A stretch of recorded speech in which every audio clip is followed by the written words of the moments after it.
pessoal, tudo bem?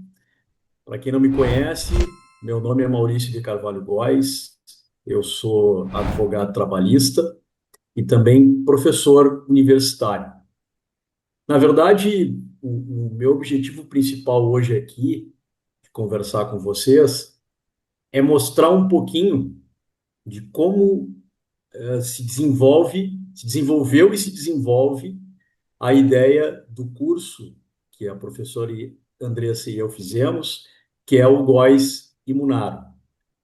Vocês sabem que a gente já tem um curso em andamento, que é sobre o processo no Tribunal Regional do Trabalho, e nós estamos em processo de construção de outros cursos, tanto do segundo curso, como que ainda em 2025, como também dos cursos de verão. E a gente vai sempre trazer com esse viés prático. Ou seja, a gente analisa a teoria, a gente se debruça, se for o caso, em interpretações, a gente discute a matéria, mas sempre tem uma linha prática para tentar aproximar as pessoas que não têm a prática de todo o cotidiano forense e daquele processo diferente do que está escrito na CLT e nas normas que são aplicadas subsidiariamente, assim como para discutir e aprimorar aqueles profissionais que já estão no mercado, que já têm experiência, mas que, como todos nós, precisa sempre se reciclar, precisa sempre se atualizar. E o processo é muito cíclico, a norma não acompanha os fatos, atos e fatos processuais, e, portanto, nós temos que estar diante do que a jurisprudência e que administrativamente os tribunais disciplinam o processo. Bom, a Andressa e eu, nós constantemente estamos fazendo lives, geralmente aos domingos, estamos debatendo vários assuntos, assuntos importantes, assuntos que demandam também uma análise prática, assuntos atuais, e vocês podem, inclusive, sugerir. Então, como é que vocês acompanham? Como é que vocês ficam sabendo disso e sugerindo temas? Nos acompanhem não só aqui no YouTube, mas também no Instagram, lá, @GóesEMunaro. Lá vocês conseguem ter um acompanhamento diário. Estamos sempre publicando alguma coisa interessante, alguma novidade, avisando de lives, avisando de cursos. Então, isso é extremamente importante. Razão pela qual eu convido vocês a se inscreverem lá no nosso canal, aqui no canal do YouTube, mas também nos seguirem no Instagram, para que vocês possam receber essas informações. E esperamos vocês nos nossos cursos. Pois bem, feita essa apresentação, eu quero conversar com vocês um pouco sobre processo do trabalho, sobretudo com a fase de instrução processual.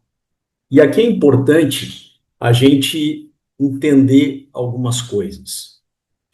Quando eu falo em processo do trabalho, em direito processual do trabalho, para muitos já se vem automaticamente a ideia de que esse processo ele segue os trâmites do processo civil. Essa premissa ela é equivocada. Por quê? Porque o direito processual do trabalho ele acaba por surgir antes mesmo de 1943, mas com a CLT de 43, ele surge de uma forma mais sistematizada, mas não codificada, e junto com normas de direito material, como todos sabem. Mas a gente sabe também que a CLT tem atualizações que não são permanentes e existe uma verdadeira colcha de retalho normativa na medida em que vão se desenvolvendo leis e entrando leis esparsas que falam sobre mais variados temas. Vão se editando leis e elas vão sendo inseridas na CLT. E, portanto, quando em 43 foi construído o processo do trabalho, a CLT o chamou de processo judiciário do trabalho. E lá, desde daquela época, já se considerava o processo do trabalho como sendo, como sendo algo sincrético. Significa dizer que, desde 1943, o processo do trabalho ele estava estabelecido em fases. A fase de instrução, a fase recursal e a fase de liquidação e execução. E ainda assim continua. Em 2015, quando houve não digo reforma, mas quando foram promovidas várias alterações no Código de Processo Civil, uma das modificações foi transformar o processo de execução em fase e aproximar a fase recursal da fase de instrução. E muitos comemoraram esse movimento sincrético. E eu dizia, naquela época, que isso já existia há muito tempo no processo do trabalho e que, na verdade, o processo civil bebeu na fonte do processo do trabalho para efetivamente conseguir dar mais celeridade ao processo. Porque, não obstante todas as mazelas da estrutura do judiciário, do número de judicializações, número de reclamações, o aumento da judicialização, a verdade é que o processo do trabalho, por instrumentalizar um crédito de natureza alimentar, ele tem uma velocidade diferente. E aquele princípio geral de processo da celeridade acaba se tornando um princípio próprio de processo do trabalho. E é aqui que eu quero chegar. Quando nós, advogados, nos propomos, então, aos desafios do processo do trabalho, diante esse rápido esforço histórico que eu fiz, nós estamos diante de um processo onde existem poucas previsões normativas para todas as situações que ocorrem no processo. Ainda que eu tenha 3 fases disciplinadas na CLT, muitas questões processuais precisam ser trazidas de outros direitos processuais. Ou seja, o próprio artigo 769 da CLT já fazia e permanece fazendo a previsão de que, no caso de omissão nas disposições processuais, o direito processual comum será fonte subsidiária do direito processual do trabalho, naquilo em que não for contrário às normas e princípios de direito do trabalho. Notem que, a partir daqui, nós utilizamos Código de Processo Civil como a primeira fonte subsidiária. Nós também usamos a Lei de Execuções Fiscais, a Lei 6.830, que também é aplicada, e hoje nem tanto pelas modificações da reforma trabalhista, mas é fonte subsidiária. Isso, inclusive, está expresso no artigo 889 da CLT. Importante dizer também que o Código de Defesa do Consumidor é aplicado quando estamos tratando de substituição processual, quando estamos tratando de direitos individuais homogêneos, nós aplicamos o artigo 81 e seguintes do Código de Defesa do Consumidor. Mas, além disso, é importante dizer que, diante dessa fragilidade normativa, ou fragilidade de previsão normativa, além disso, o processo do trabalho, ele busca ou tem como fonte as instruções normativas do TST. Nós temos as súmulas que demandam alguma análise crítica, mas que ainda assim, em muitos casos, supre e estabelece procedimentos ou pelo menos regras de como se fazer o processo ou os ritos, interpretando algumas normas. Então temos súmulas, algumas súmulas inclusive se tornaram precedentes, qualificados, que são os precedentes recentes editados pelo Tribunal Superior do Trabalho. Nós temos já várias sobre audiência, situações de audiência, precedentes esses vinculantes. E temos também todas as orientações jurisprudenciais e súmulas dos regionais. Então, notem, quando um advogado vai se deparar com o processo do trabalho, sobretudo com a instrução, ele precisa ter conhecimento e consultar CLT, CPC, instruções normativas, talvez o CDC e a LEF, ainda OJs, súmulas, precedentes. Por quê? Porque como o processo do trabalho ele estagnou do ponto de vista normativo, e há um artigo previsto para a subsidiariedade, e com a alteração do CPC 2015, o artigo 15 expressamente determina que seja aplicado ao processo do trabalho o Código de Processo Civil subsidiário e supletivamente, nós acabamos tendo um processo muito multifacetário. Ele tem uma aplicação multissubsidiária, como eu gosto de chamar, ainda que se trate de um neologismo. E por essa razão, o advogado acaba se deparando com todo esse sistema. Aí alguém pode perguntar, pois é, Maurício, mas o advogado pode usar uma base legal na verdade, o judiciário vai aplicar talvez essa multissubsidiariedade.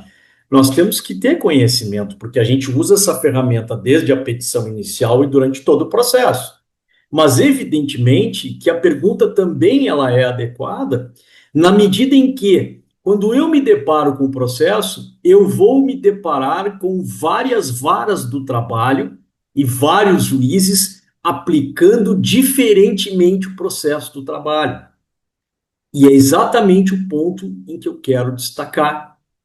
Eu brinco, principalmente na graduação, que tudo isso que aqui contei gera, enseja, um código, ou melhor, uma consolidação das leis do juiz, uma CLJ. Por quê? Porque em muitos lugares se adota procedimentos diferentes. E isso deságua na instrução processual.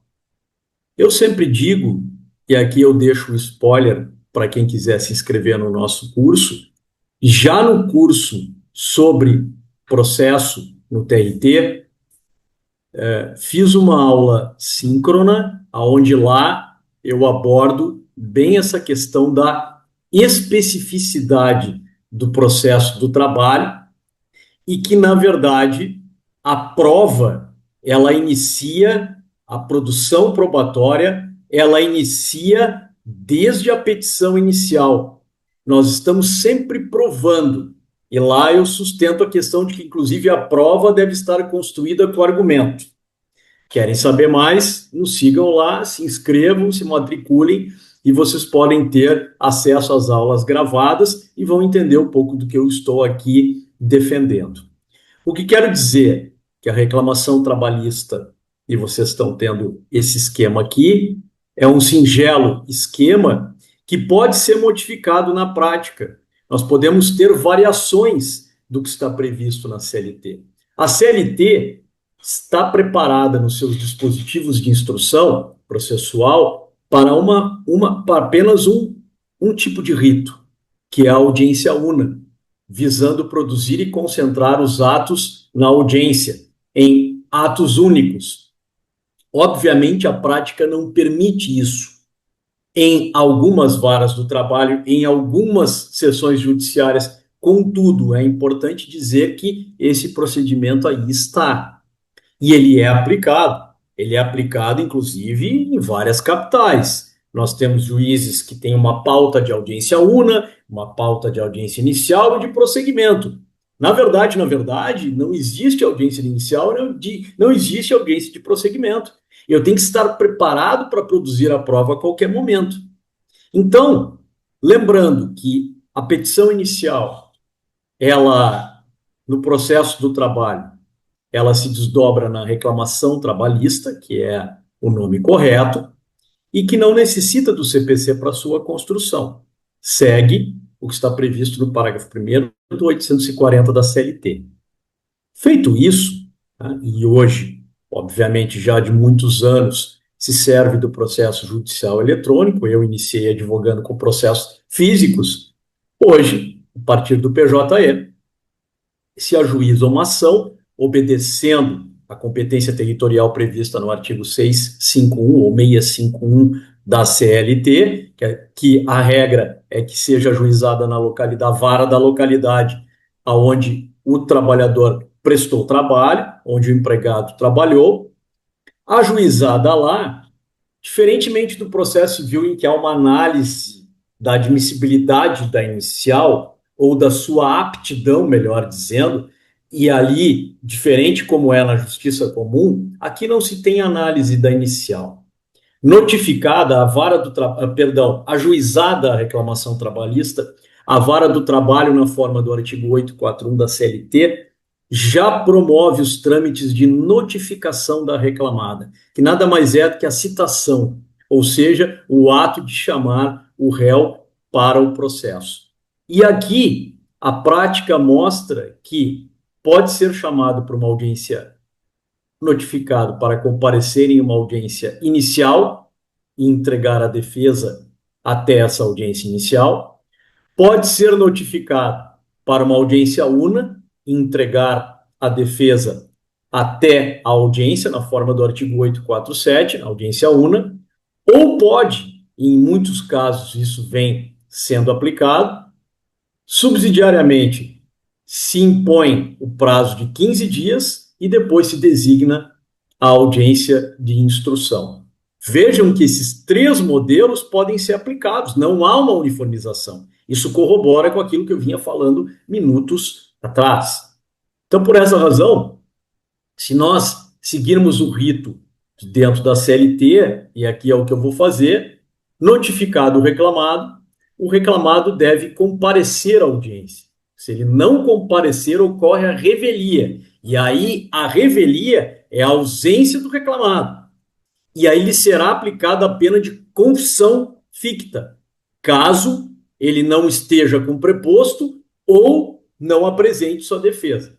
E aqui é importante dizer, aqui é importante referir, a defesa não deixou de ser oral com a previsão do artigo 847 da CLT.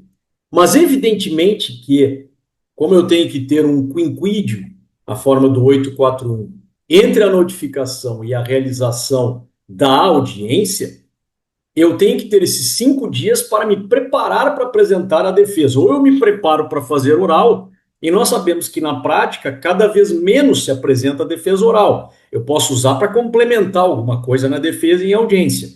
Mas a verdade é que eu me utilizo da defesa escrita. E aí a defesa escrita nada mais é do que a contestação, que eu então posso apresentar, segundo o 847, até a audiência. Obviamente, tudo via processo judicial eletrônico, conhecido PJE. Aqui, eu já digo então, o reclamado foi notificado para comparecer à audiência, tem o prazo para sua defesa, até a audiência apresenta sua defesa escrita e vai então para essa audiência. A audiência que é, em tese, e pela previsão da CLT, una.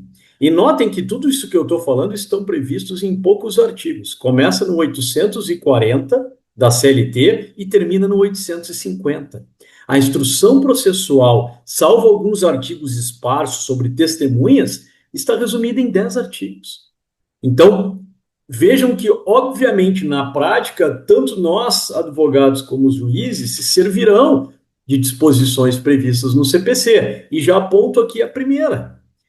Se a professora Andressa vai apresentar uma contestação, e por escrito, obviamente, as questões de divisão das prejudiciais de mérito, exemplo, prescrição, as preliminares e o próprio mérito e a impugnação vai seguir o artigo 335 e seguintes do CPC.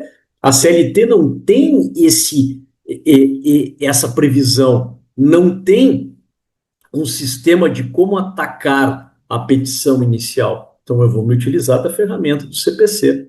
É apresentada essa defesa, na audiência haverá a leitura da defesa. Na verdade, isso é previsto, não ocorre, mas o prazo para a manifestação dos documentos, já que não existe réplica, deve ser cumprido em audiência, aonde o advogado reclamante o faz. De novo, alguém deve estar pensando, mas Maurício, aonde eu moro ou aonde eu acompanho a vara do trabalho, o juiz ele determina a realização de audiência inicial e deixa a prova para a produção de uma segunda audiência que se chama prosseguimento. Isso ocorre? Ocorre, mas não tem previsão e ocorre muito a audiência inicial e a audiência em prosseguimento. Pois é, Maurício, mas aí tu disseste que a audiência era una.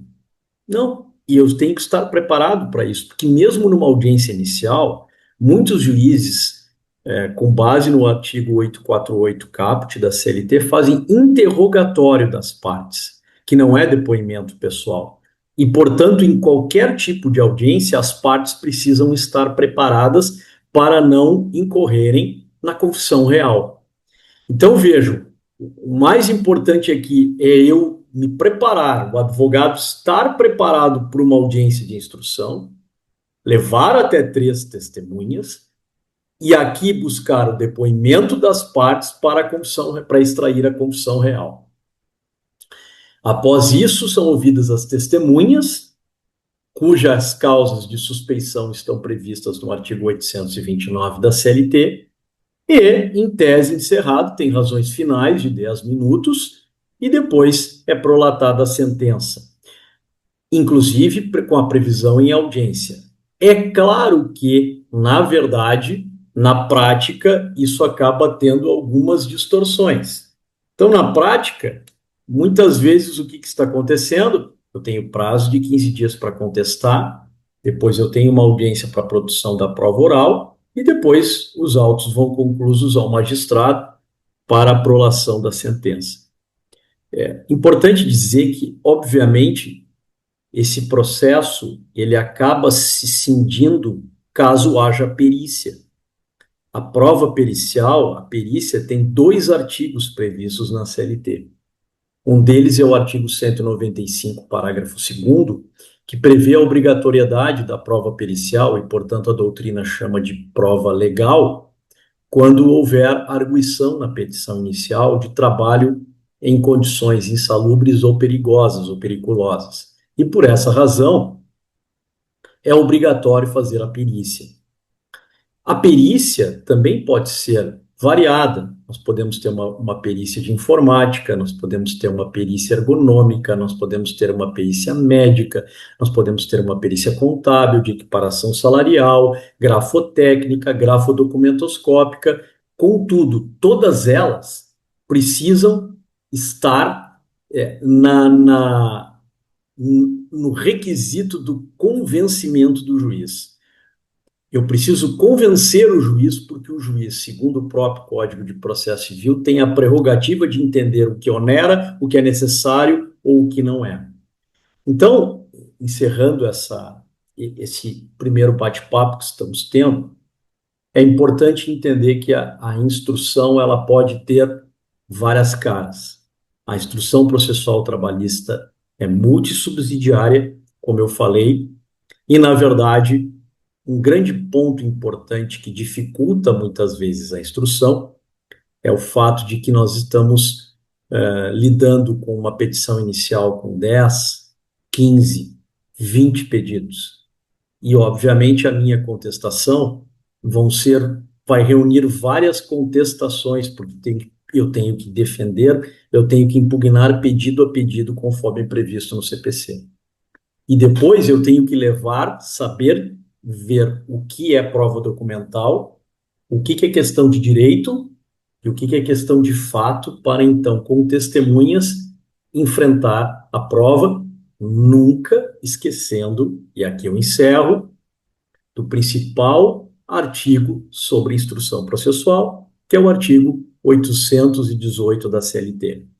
Se eu não entendo de ônus da prova, Se eu não entendo de fato constitutivo, impeditivo, modificativo, extintivo, se eu não entendo de distribuição do ônus da prova, eu poderei estar produzindo prova para a parte contrária ou estarei deixando de produzir aquilo que preciso. Então é muito importante, e mais uma vez eu falei muito sobre isso, falo no nosso primeiro curso, que a, a inicial e a defesa têm essa tarefa, têm essa missão. Então eu agradeço a atenção, fiquem atentos para as próximas gravações que vamos fazer e também vamos tentar trazer de alguma maneira os aspectos práticos do processo. Muito obrigado.